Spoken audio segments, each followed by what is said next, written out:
नमस्कार. 7च्या बातमीपत्रात मी दीपाली केळकर आपलं स्वागत करते. सुरुवातीला एक नजर ठळक बातम्यांवर. भारतात गुंतवणूक करून मेक इन इंडिया अभियानात सहभागी होण्याचं पंतप्रधानांचं जर्मन कंपन्यांना आवाहन. छत्तीसगडमध्ये नक्षलवाद्यांचा पुन्हा हल्ला. भूसुरुंगाच्या स्फोटात 4 जवान शहीद, 7 जखमी. नव्याने जारी करण्यात आलेल्या भूसंपादन अध्यादेशासंदर्भातल्या याचिकेवर सर्वोच्च न्यायालयाची केंद्र सरकारला नोटीस. राज्य पोलीस दलात मोठे फेरबदल. आयपीएस सेवेतल्या 37 अधिकाऱ्यांच्या बदल्या. मुंबई शेअर बाजारात तेजी. निर्देशांक 29,000वर.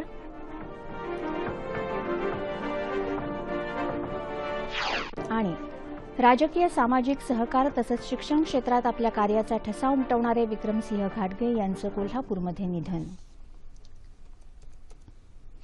आणि आता सविस्तर वृत्त.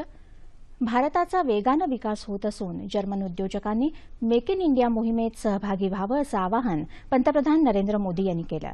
ते आज जर्मनीतल्या हॅनोव्हर इथं भारत जर्मन व्यापार परिषदेला संबोधित करत होते. गेल्या वर्षभरात थेट परकीय गुंतवणुकीत 20% वाढ झाली असून सरकारनं अनेक जुने कर रद्द केले आहेत.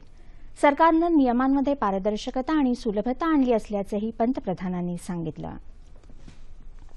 आम्ही रेल्वेचं आधुनिकीकरण करत असून 50 शहरात मेट्रो सुरू करणार असून 2020 पर्यंत 5 कोटी घरं बांधणार असल्याचंही पंतप्रधानांनी सांगितलं. छोट्या व्यावसायिकांसाठी मुद्रा बँक सुरू करण्यात आली असून भारतामध्ये जागतिक पातळीवरील निर्मिती केंद्र बनण्याची क्षमता असल्याचं मोदी यांनी अधोरेखित केलं. जर्मनी ये दोनों देशों की कंपनियां पूरे विश्व के सामान्य से सामान्य मानवी के कल्याण के लिए किस प्रकार से नए इनोवेशंस करके आगे आ सकती है. टेक्नोलॉजी अफोर्डेबल हो. रोजगार निर्मितीला चालना मिळावी म्हणून संशोधनाला प्रोत्साहन देत असल्याचं त्यांनी सांगितलं. जर्मनीच्या चॅन्सेलर अँजेला मर्केलही यावेळी उपस्थित होत्या. जर्मनी आणि भारत दरम्यानचे संबंध अधिक दृढ होतील असा विश्वास मर्केल यांनी यावेळी व्यक्त केला. हॅनोव्हर भेट आटोपून पंतप्रधान मोदी बर्लिनमध्ये दाखल झाले आहेत.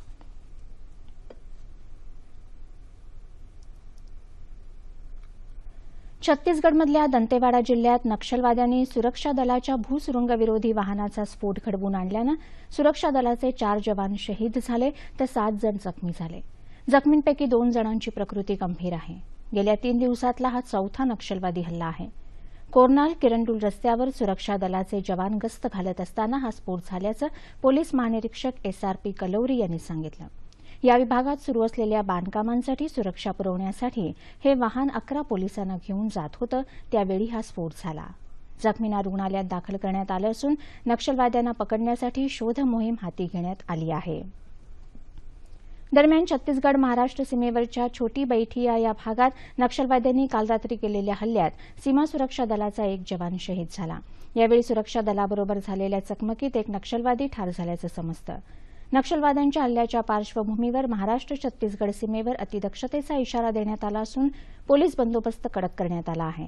सीमा सुरक्षा दल तसंच C-60च्या जवानांनी शोध मोहीम हाती घेतली आहे.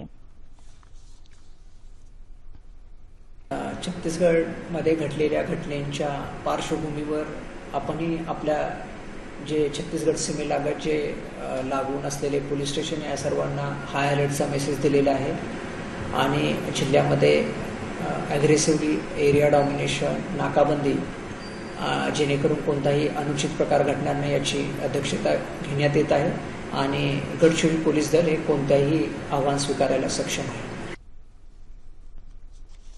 येत्या 15 वर्षात देशाच्या अर्थव्यवस्थेचा विकासदर 8 ते 10% राहील असा विश्वास नीती आयोगाचे उपाध्यक्ष अरविंद पनगडिया यांनी व्यक्त केला आहे. रुपयांमध्ये मूल्यांकन केल्यास अर्थव्यवस्थेचा विकासदर 8 ते 10% राहील. डॉलरमध्ये मूल्यांकन केल्यास हा दर 11 ते 12% राहील. नवी दिल्लीत ऊर्जा परिषदेत ते आज बोलत होते. ऊर्जेची वाढती गरज भागवण्याच्या दृष्टिकोनातून नीती आयोग लवकरच सर्वंकष ऊर्जा धोरण आणणार असल्याचंही त्यांनी सांगितलं.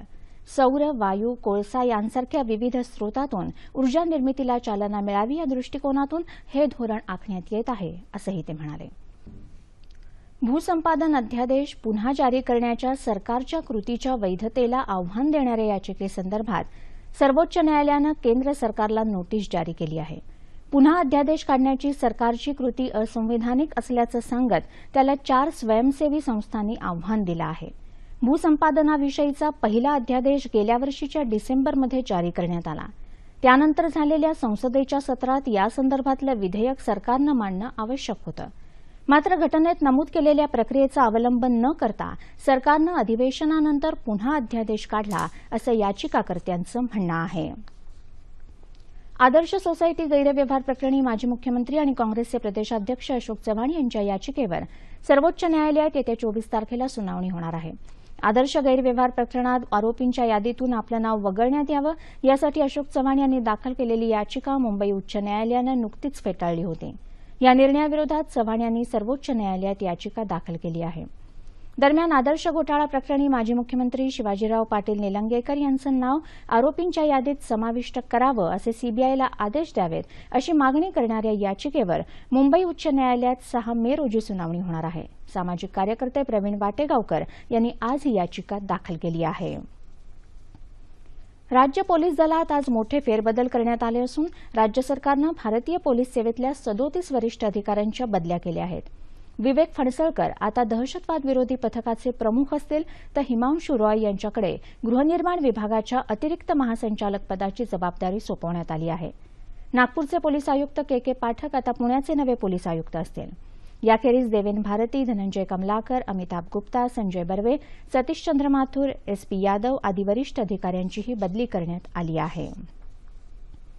मुंबई शेअर बाजाराचा निर्देशांक आज 165 अंकांची उसळी घेत 29,044 अंकांवर बंद झाला.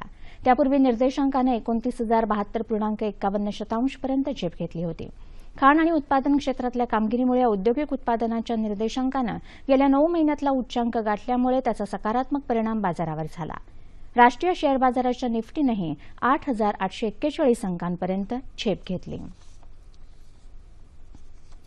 राज्याच्या शैक्षणिक विकासासाठी इस्रायलचं सहकार्य घेणार असल्याचं शालेय शिक्षण आणि उच्च तंत्रज्ञान मंत्री विनोद तावडे यांनी सांगितलं. राज्य सरकार आणि इस्रायल सरकार यांच्या वतीनं मुंबईत पार्ले महाविद्यालयात शैक्षणिक विषयावर परिसंवादाचं आज आयोजन करण्यात आलं होतं. त्यावेळी ते बोलत होते. राज्यातल्या शाळांमध्ये होत असलेलं गळतीचं प्रमाण रोखण्यासाठी आणि त्या मुलांना मुख्य प्रवाहात आणण्यासाठी शेती आणि स्थानिक कौशल्यभूत प्रशिक्षणासोबत अन्य पर्याय देणं शक्य आहे का? गतिमंद मुलांना शैक्षणिक सहकार्य, शिक्षकांना प्रशिक्षण देण्यासोबतच इस्रायलमध्ये महाराष्ट्रातल्या लोकांना मराठी भाषा शिकवण्यासाठी प्रशिक्षण केंद्र सुरू करण्यासंदर्भातही चर्चा झाली. राज्य कृषीमूल्य आयोगाची स्थापना करून त्याला संविधानिक दर्जा देण्याच्या महाराष्ट्र सरकारच्या निर्णयाचं भाजपाच्या किसान मोर्चाचे राष्ट्रीय उपाध्यक्ष पाशा पटेल यांनी स्वागत केलं आहे. शेतकऱ्यांसाठी अच्छे दिन येण्याच्या दृष्टीनं हे पहिलं पाऊल असल्याची प्रतिक्रिया त्यांनी आज लातूर इथं पत्रकार परिषदेत बोलताना व्यक्त केली. शेतमालाला उत्पादनावर आधारित भाव मिळावा या मागणीसाठीच्या गेल्या 40 वर्षांच्या आपल्या लढ्याला यश आल्याची भावना त्यांनी व्यक्त केली. शेती पिकाच्या उत्पादन खर्चाचा वास्तववादी अंदाज काढून राज्य सरकारमार्फत केंद्रीय कृषीमूल्य आयोगाला शिफारस करणं, खुल्या बाजारातील शेतमालाच्या भावातल्या चढ उताराचा अभ्यास करून राज्य सरकारला बाजार हस्तक्षेपासंदर्भात सल्ला देणं, राज्य सरकार, केंद्रीय कृषीमूल्य आणि किंमत आयोगामध्ये समन्वय ठेवणं यांसारखी कामं हा आयोग करणार आहे. अवकाळी पाऊस आणि गारपिटीमुळे हवालदिल झालेल्या शेतकऱ्यांना मार्गदर्शन करण्यासाठी नाशिकच्या द्राक्ष बागायतदार संघाच्या वतीनं नाशिक इथं आज एका चर्चासत्राचं आयोजन करण्यात आलं होतं. कृषी क्षेत्रातल्या तज्ज्ञ मंडळींनी यावेळी शेतकऱ्यांना मार्गदर्शन केलं. या चर्चासत्रात द्राक्ष शेती वाचवण्याच्या दृष्टीनं राबवण्यात येणाऱ्या विविध उपाययोजनांवर शास्त्रीय माहिती देण्यात आली. तसंच निर्यातीसंदर्भात आणि जागतिक बाजारभावासंदर्भातही शेतकऱ्यांना यावेळी माहिती देण्यात आली. पुढच्या द्राक्ष छाटणीनंतर निसर्गानं लहरीपणा दाखवला तर शेतकऱ्यांना विमा संरक्षण मिळावं अशी अपेक्षा यावेळी द्राक्ष बागायतदार संघाचे अध्यक्ष कैलास भोसले यांनी व्यक्त केली. राजकीय, सामाजिक, सहकार, शिक्षण अशा विविध क्षेत्रात आपला ठसा उमटवणारे सहकार महर्षी विक्रमसिंग घाटगे यांचं आज सकाळी कोल्हापूर इथं राहत्या घरी हृदयविकाराच्या तीव्र झटक्यानं निधन झालं. ते 67 वर्षांचे होते. सहकाराचा गाढा अभ्यास असलेल्या घाटगे यांनी महाराष्ट्र राज्य सहकारी साखर महासंघाचं तसंच राष्ट्रीय साखर महासंघाचंही अध्यक्षपद भूषवलं होतं. 1978 साली अपक्ष म्हणून ते 1980 मध्ये काँग्रेसच्या तिकिटावर ते विधानसभेवर निवडून गेले होते. शिक्षण क्षेत्रातही विक्रमसिंह घाटगे यांचं मोठं योगदान आहे. त्यांनी अनेक शिक्षण संस्थांचं अध्यक्षपदही भूषवलं होतं. त्यांच्या निधनानं संपूर्ण जिल्ह्यावर शोककळा पसरली आहे. सहकारी साखर कारखाने अडचणीत येत असताना ती कशा पद्धतीनं चालवून आदर्श निर्माण करावा याचं एक मूर्तिमंत उदाहरण म्हणजे विक्रमसिंहजी घाटगे होते. देशामध्ये सहकारी कारखानदारीमध्ये एक आदर्श निर्माण करून सहकार आणि ती पारदर्शकता तिथे निरपेक्षपणानं काम करण्याचा त्यांनी प्रयत्न केला. कधीही कुणाबद्दल दुजाभाव त्यांनी ठेवला नाही आणि अतिशय प्रामाणिकपणानं त्यांनी या सर्व क्षेत्रामध्ये काम केलं. आणि आता हवामान वृत्त. गेल्या 24 तासात मराठवाडा आणि विदर्भात काही ठिकाणी मध्यम स्वरूपाचा तर मध्य महाराष्ट्रात तुरळक ठिकाणी मेघगर्जनेसह हलक्या स्वरूपाचा पाऊस झाला. औरंगाबादमध्येही सलग तिसऱ्या दिवशी पाऊस झाला. येत्या 24 तासात विदर्भात तुरळक ठिकाणी गारांसह पाऊस पडण्याची शक्यता असून विदर्भात अनेक ठिकाणी तर कोकण, मध्य महाराष्ट्र आणि मराठवाड्यात तुरळक ठिकाणी पाऊस पडण्याचा अंदाज हवामान खात्यानं वर्तवला आहे. आणि आता तापमान अंश सेल्सिअसमध्ये. मुंबई कमाल 32, किमान 24, नागपूर 32 आणि 18, पुणे कमाल उपलब्ध नाही, किमान 17, औरंगाबाद 31-18, नाशिक 31-18, कोल्हापूर 33-20, रत्नागिरी 33-22, सोलापूर 34-19 आणि अमरावती कमाल 30 आणि किमान 17 अंश सेल्सिअस. शेवटी ठळक बातम्या पुन्हा एकदा.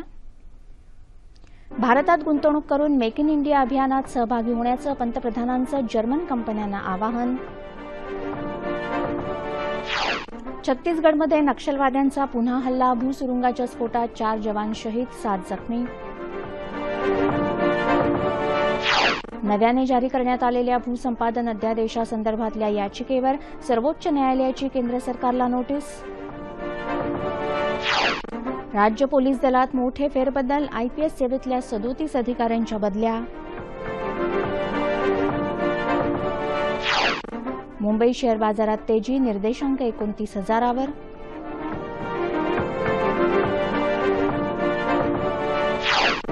आणि राजकीय, सामाजिक, सहकार तसंच शिक्षण क्षेत्रात आपल्या कार्याचा ठसा उमटवणारे विक्रमसिंह घाटगे यांचं कोल्हापूरमध्ये निधन. याबरोबरच हे बातमीपत्र संपलं. पंतप्रधान नरेंद्र मोदी यांनी जर्मन कंपन्यांना भारतात गुंतवणूक करण्याचं आणि मेक इन इंडिया अभियानात सहभागी होण्याचं आवाहन केलं आहे. मेक इन इंडियाच्या धर्तीवर मेक इन महाराष्ट्र यासाठी प्रयत्न होत आहेत. या पार्श्वभूमीवर अधिक चर्चा करण्यासाठी पत्रकार विजय चोरमारे यांना आज 9:30च्या बातमीपत्रात निमंत्रित करण्यात आलं आहे. तेव्हा पुन्हा भेटूया रात्री 9:30 वाजता सह्याद्री वाहिनीवर. नमस्कार.